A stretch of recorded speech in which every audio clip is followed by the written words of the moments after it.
Item ಯಾವುದೇ ಇರಲಿ try ಮಾಡಿ ಆಚಿ ಚಿಕನ್ ಮಸಾಲಾ. ಶಾಸಕ ಬಸನಗೌಡ ಪಾಟೀಲ್ ಯತ್ನಾಳ್ ಅವರು ನಿಯಮವನ್ನು ಉಲ್ಲಂಘಿಸಿದ್ದಾರೆ. ಅವರ ವೋಟನ್ನು ಅಸಿಂಧು ಅಂತ ಕನ್ಸಿಡರ್ ಮಾಡಬೇಕು ಅಂಥೇಳಿ ಕಾಂಗ್ರೆಸ್ ಪಟ್ಟು ಹಿಡಿದಿದೆ. ಗೌಪ್ಯ ಮತದಾನದ ನಿಯಮವನ್ನು ಉಲ್ಲಂಘಿಸೇ ಬಿಟ್ರ ಯತ್ನಾಳ್, ಬಿಜೆಪಿಗೆ ಮತ ಹಾಕ್ತೀನಿ ಅಂಥೇಳಿ ನಿಯಮವನ್ನು ಉಲ್ಲಂಘಿಸಿದ್ರ ಅನ್ನೋದು ಪ್ರಶ್ನೆ.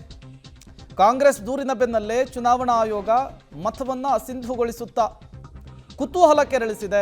ಮೇಲ್ಮನ ಚುನಾವಣೆಯಲ್ಲಿ ನಡೆದಂತಹ ಈ ಪ್ರಸಂಗ, ಈ ಬೆಳವಣಿಗೆ, ಶಾಸಕ ಯತ್ನಾಳ್ ಮತವನ್ನು ತಿರಸ್ಕೃತ ಮಾಡಬೇಕು ಅಂಥೇಳಿ ಕಾಂಗ್ರೆಸ್ ಮನವಿಯನ್ನು ಸಲ್ಲಿಸಿದೆ. ಈಗಾಗಲೇ ಗೌಪ್ಯ ಮತದಾನದ ನಿಯಮ ಇದೆಯಲ್ಲ, ಅದನ್ನು ಯತ್ನಾಳ್ ಅವರು ಉಲ್ಲಂಘಿಸಿದ್ದಾರೆ. ಮತದಾನಕ್ಕೂ ಮೊದಲು ಬಹಿರಂಗವಾಗಿಯೇ ಹೇಳಿಕೆಯನ್ನು ಕೊಟ್ಟಿದ್ದಾರೆ. ಇದು ನಿಯಮದ ಸ್ಪಷ್ಟ ಉಲ್ಲಂಘನೆ, ಆಕ್ಷನ್ ಆಗಬೇಕು ಅನ್ನೋದು ಕಾಂಗ್ರೆಸ್ನ ವಾದ. ಬಟ್ ಯತ್ನಾಳ್ ಹೇಳ್ತಾ ಇದ್ದಾರೆ, ನಾನು ಯಾವುದೇ ನಿಯಮವನ್ನು ಉಲ್ಲಂಘಿಸಿಲ್ಲ, ನಾನು ನಿತಿನ್ ನಬೀನ್ ಅವರಿಗೆ ಪತ್ರವನ್ನು ಬರೆದಿದ್ದೆ, ನಿಯಮದ ಉಲ್ಲಂಘನೆ ಆಗಿಲ್ಲ ಅಂಥೇಳಿ ಸಮರ್ಥಿಸ್ಕೊಳ್ತಾ ಇದ್ದಾರೆ. ಪಾಟೀಲ್ ಯತ್ನಾಳ್ ಅವರು ಬಿಜೆಪಿಯ ರಾಷ್ಟ್ರೀಯ ಅಧ್ಯಕ್ಷರಿಗೆ ನಿನ್ನೆ ಒಂದು ಪತ್ರವನ್ನು, ಬಹಿರಂಗವಾದಂಥ ಪತ್ರವನ್ನು ಬರೆದಿದ್ದಾರೆ. ಆ ಪತ್ರದಲ್ಲಿ ಅವರು ಸ್ಪಷ್ಟವಾಗಿ ಹೇಳಿದ್ದಾರೆ, ನಾನು ಬಿಜೆಪಿಯ ಕ್ಯಾಂಡಿಡೇಟ್ ಆಗಿರೋವಂಥ ಲಿಂಗರಾಜ್ ಪಾಟೀಲ್ರವರಿಗೆ ವೋಟ್ ಹಾಕ್ತೇನೆ ಅಂತೇಳಿ ಆ ಪತ್ರವನ್ನು ಇಟ್ಟುಕೊಂಡು ಈಗ ಅವ್ರು ವೋಟ್ ಹಾಕೋಕ್ಕೆ ಬಂದಂಥ ಸಂದರ್ಭದಲ್ಲಿ ಅವರನ್ನು ನಾವು ಪ್ರಶ್ನೆ ಮಾಡಿದ್ವಿ. ನೋಡಿ, ನೀವು ಈ ರೀತಿ ಓಪನ್ ಆಗಿ ಪತ್ರ ಬರೆದಿದ್ದೀರಿ ಅಂಥೇಳಿ. ಹೌದು, ನಮ್ಮ ಭಾರತೀಯ ಜನತಾ ಪಾರ್ಟಿ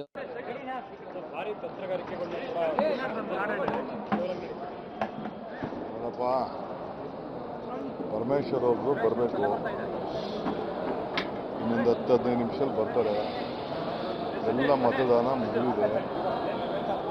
ನಾವು ಯಾವ ತಂತ್ರಗಾರಿಕೆನೂ ಮಾಡಿಲ್ಲ, ತಂತ್ರಗಾರಿಕೆ ಅವಶ್ಯಕತೆ ಇಲ್ಲ. ಎಲ್ಲರೂ ಪ್ರಜ್ಞಾವಂತರಿದ್ದಾರೆ, ಬುದ್ಧಿವಂತಿದ್ದಾರೆ, ಜನರ ಪ್ರತಿನಿಧಿಗಳಿದ್ದಾರೆ.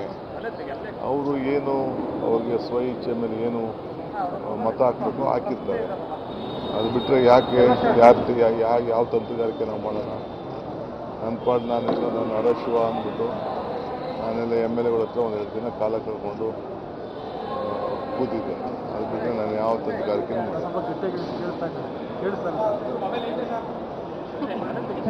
ನಾವು ಯಾವ ತಂತ್ರಗಾರಿಕೆ ಮಾಡೋಕ್ಕೆ ಹೋಗಿಲ್ಲ, ಬರೀ MLA ಗಳು ಕೂತಿದ್ದೀವಿ. ನಮ್ಮ MLA ಹುಷಾರಿರಲಿಲ್ಲ, ವೆಯ್ಟ್ ಮಾಡ್ತಿದ್ದೆ ಅವ್ನು ಬರಲಿ ಅಂತ. ಇಕ್ಬಾಲ್ ಬಿಜೆಪಿ ಮತ್ತು JDS ಇಂದ ಕಾಂಗ್ರೆಸ್ಗೆ ಮತಗಳು ಬಂದಿವೆ ಕೆಲವು ಅಂತ ಹೇಳ್ತಾರೆ.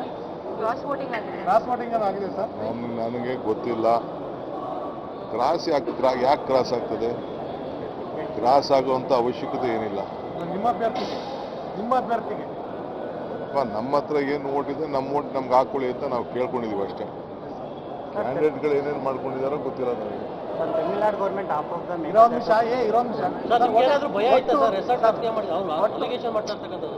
ನೋಡ್ರಿ, ಅಟ್ಲೀಸ್ಟ್ ನಾವೆಲ್ಲ ಸೇರೋಕ್ಕೆ, ಅವ್ರಿಗೆಲ್ಲ ಟ್ರೈನಿಂಗ್ ಕೊಡೋಕ್ಕೆ ನಾವು ಮೊದಲಿಂದನೂ ನಾವು ಮತದಾನ, ಏಕೆಂದರೆ ಇದೆಯಲ್ಲ ಪ್ರಿಫರೆನ್ಷಿಯಲ್ ವೋಟ್ ಇದೆಯಲ್ಲ, ಆ ಪ್ರಿಫರೆನ್ಷಿಯಲ್ ವೋಟಲ್ಲಿ ಆ ಗುರುತು ಮಾಡೋದ್ರಲ್ಲೂ ಬೇಕಾದಷ್ಟು ವ್ಯತ್ಯಾಸ ಇದೆ. ಅದಕ್ಕೆ ನಮ್ಮ ಅನುಭವನ ಅವ್ರಿಗೆಲ್ಲ ತಿಳಿಸಿದ್ದೀವಿ. MLA ಎಲ್ಲ ಸುಮಾರು 60-70 ಜನ ಹೊಸಬ್ರಿದ್ದಾರೆ. ಅವ್ರಿಗೆ ಪ್ರಿಫರೆನ್ಷಿಯಲ್ ವೋಟಿಂಗಲ್ಲಿ ಹುಷಾರಾಗಿರಬೇಕು. ನೀವೆಲ್ಲ ಗಮನಿಸಿದ್ದೀರ, ನಾವು ಈ ಗ್ರಾಜ್ಯುಯೇಟ್ ಕಾನ್ಸ್ಟಿಟ್ಯೂನ್ಸಿ, ಟೀಚರ್ ಕಾನ್ಸ್ಟಿಟ್ಯೂನ್ಸಿ, ಅಲ್ಲೇ ಹೆಚ್ಚು ಕಮ್ಮಿ 7-8 ಸಾವಿರ ವೋಟು ರಿಜೆಕ್ಟ್ ಆಗ್ಬಿಡ್ತಾರೆ. ಯಾರು? Graduate, teachers. ಇಲ್ಲೂ ಬುದ್ಧಿವಂತಿಕೆ ಇರ್ತದೆ, ಬಟ್ ನಾವು ಸ್ವಲ್ಪ ಈಗ ಪ್ರಿಫರೆನ್ಷಿಯಲ್ ವೋಟ್ ಹಾಕ್ಬೇಕಾದ್ರೆ ಸ್ವಲ್ಪ ಹುಷಾರಾಗಿರಬೇಕು ಅಂತ ಅವ್ರಿಗೆಲ್ಲ ಟ್ರೈನಿಂಗ್ ಕೊಟ್ಟಿದ್ದು ನಿಜ.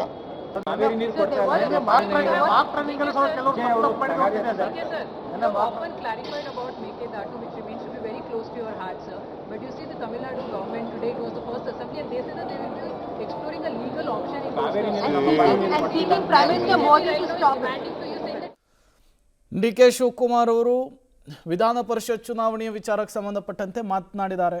ಕ್ರಾಸ್ ವೋಟಿಂಗ್ ಮಾಡುವಂತಹ ಅವಶ್ಯಕತೆ ಏನಿದೆ? ಕ್ರಾಸ್ ವೋಟಿಂಗ್ನ ಅವಶ್ಯಕತೆ ಇಲ್ಲ. ಜೊತೆಗೆ ರೆಸಾರ್ಟ್ಗೆ ಹೋಗಿ ವಾಸ್ತವ್ಯ ಹೂಡಿರೋದಕ್ಕೂ ಕೂಡ ಕಾರಣವನ್ನು ಕೊಟ್ಟಿದ್ದಾರೆ.